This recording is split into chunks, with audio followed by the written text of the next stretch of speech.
Assalamualaikum warahmatullahi wabarakatuh. Perkenalkan, kami dari kelompok 4 yang beranggotakan Almaidul Nafita nomor absen 4, Dava Al-Ghifari nomor absen 9, Vika Ida Hisikomah nomor absen 14, dan Intan Apriliani nomor absen 16. Di sini, kami akan mempresentasikan bab mengenai daur fosfor. Pengertian daur fosfor. Apa itu daur fosfor? Daur fosfor adalah proses perubahan fosfat dari yang semula fosfat anorganik menjadi fosfat organik, kemudian kembali menjadi fosfat anorganik secara kesinambungan dan tanpa jeda. Apa itu fosfor? Fosfor merupakan mineral penting yang bisa dijumpai pada seluruh hewan dan tanaman, serta bisa juga diterima di tanah, air, dan sedimen. Akan tetapi, senyawa ini tidak bisa ditemukan dalam kandungan udara. Fosfor. Dalam unsur kimia, fosfor memiliki kode F dan memiliki nomor atom 15. Fosfor merupakan senyawa non-logam yang memiliki nilai valensi banyak dan masuk ke dalam golongan nitrogen. Fosfat dan fosfat hidrogen merupakan ion yang dibentuk dari fosfor. Sejarah penemuan daur fosfor. Awal mula sejarah ditemukan fosfor yaitu oleh seorang ilmuwan asal Jerman bernama Henning Braun. Setelah penemuan tersebut, ilmuwan tersebut kembali melakukan uji coba tentang fosfor yang dilakukan sebanyak 50 kali di tahun 1669 Masehi, sehingga didapatkannya senyawa fosfor melalui cara penyulingan pada penguapan urin manusia. Adapun hasil dari penemuan tersebut kemudian diberi nama dengan bahasa Latin Phosphorus, yang memiliki arti pembawa terang atau memiliki cahaya. Nama tersebut dianggap sangat sesuai mengingat senyawa tersebut memiliki keunikan serta kemampuan bercahaya di saat gelap. Fosforus sendiri diambil dari nama kuno planet Venus. Jadi, planet Venus ini merupakan planet yang akan terlihat lebih dulu ketimbang matahari.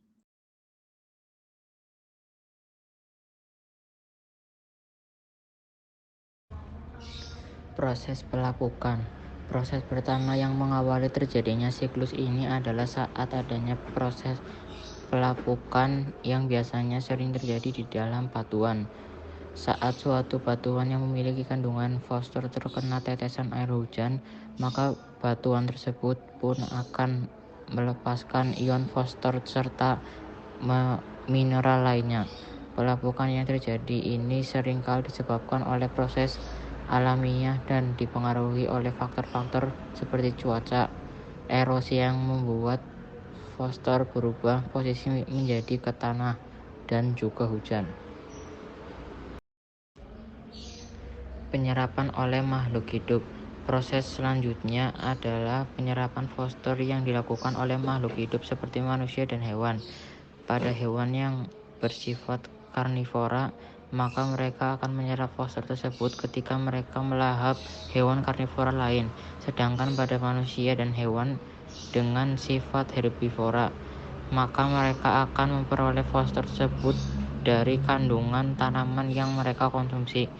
Hal tersebut karena fosfat yang sudah ada di dalam tanah akan dimanfaatkan oleh jamur, mikroorganisme, dan tumbuhan lainnya. Penguraian. Ketika fosfor sudah diserap oleh makhluk hidup, maka mereka pun akan kembali mengeluarkannya menuju pada alam dengan cara proses dekomposisi atau penguraian.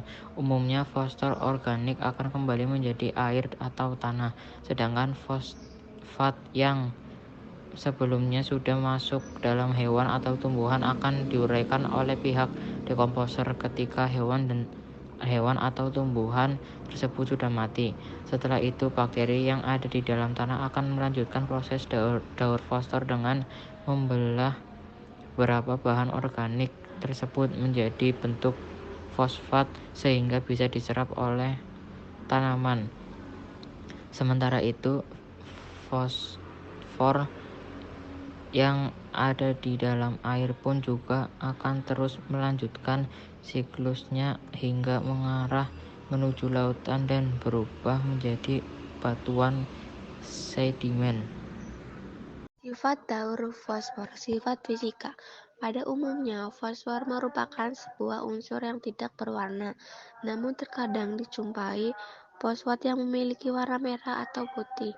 Fosfor mempunyai titik di sekitar 277 Celcius serta memiliki titik leleh sekitar 44,2 Celcius dengan massa jenis yang terdiri dari fosfor merah 2,34 gram atau kubik sentimeter, fosfor putih 1823 gram atau kubik sentimeter, dan fosfor hitam 2609 gram atau kubik sentimeter. Fosfor murni tidak berwarna dan transparan.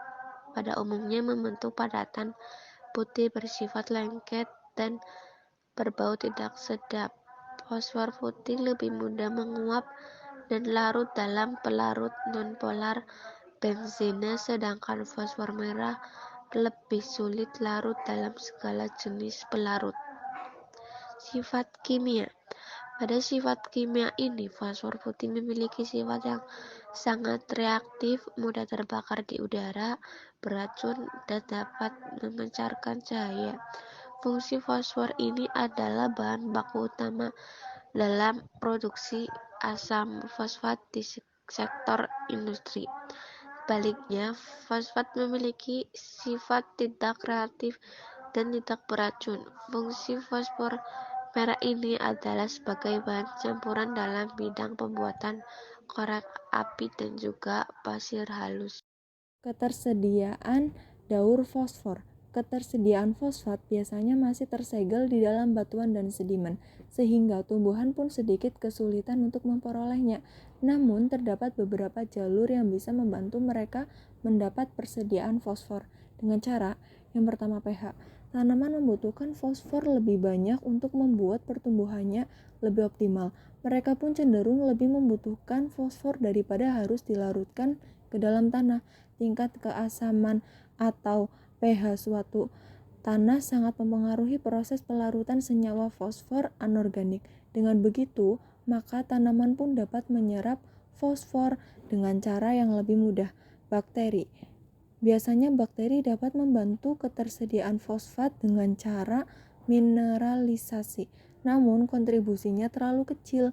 Bakteri dapat mengubah fosfat yang terkandung di dalam tanaman menjadi senyawa bentuk organik. Yang ketiga, adsorpsi. Apabila desorpsi adalah proses pelepasan fosfor menuju pada larutan tanah, maka berbeda dengan adsorpsi. Adsorpsi terjadi ketika fosfor anorganik terikat secara kimia menuju partikel tanah.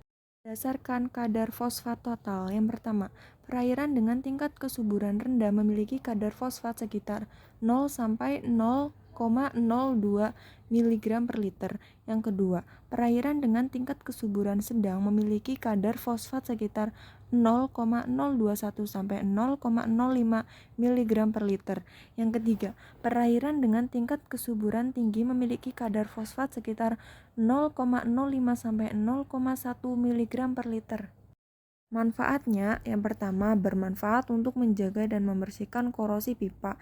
Yang kedua, bahan untuk membuat pupuk, pestisida, deterjen, kembang api, pasta gigi, bahan peledak, dan korek api. Yang ketiga, membantu proses di dalam tubuh makhluk hidup seperti metabolisme lemak, karbohidrat, dan asam nukleat. Yang keempat, menjaga basa tubuh atau homeostasis asam sebagai penyangga tubuh. Yang kelima, membantu proses pelepasan energi dari dalam tubuh. Peran daur fosfor. Bagian dari molekul yang menyimpan energi seperti ADP, GDP, ATP, dan lain-lain biasanya ditemukan di dalam tulang berbentuk kalsium fosfat. Diperlukan untuk menyampaikan pesan tentang informasi gen, berguna bagi makhluk hidup untuk membebaskan energi. Dampak negatif daur fosfor. Karena fosfor menjadi bahan pembuat ledakan, maka jika tidak digunakan dengan bijak bisa menimbulkan ancaman yang berbahaya bagi manusia. Yang kedua, gas fosfor mempunyai kemampuan untuk menempel di paru, usus, dan kulit secara berkepanjangan. Apabila tidak segera diatasi, maka bisa menyebabkan rasa nyeri berkepanjangan atau bahkan meninggal. 3. Apabila penggunaan fosfor dilakukan secara berlebihan bisa mencemari air. 4. fosfat bisa menjadi penyebab eutrofikasi perairan laut dan pantai. Sekian penjelasan materi dari kami. Mohon maaf jika ada kesalahan dalam penyampaian materi. Terima kasih atas perhatiannya. Wassalamualaikum.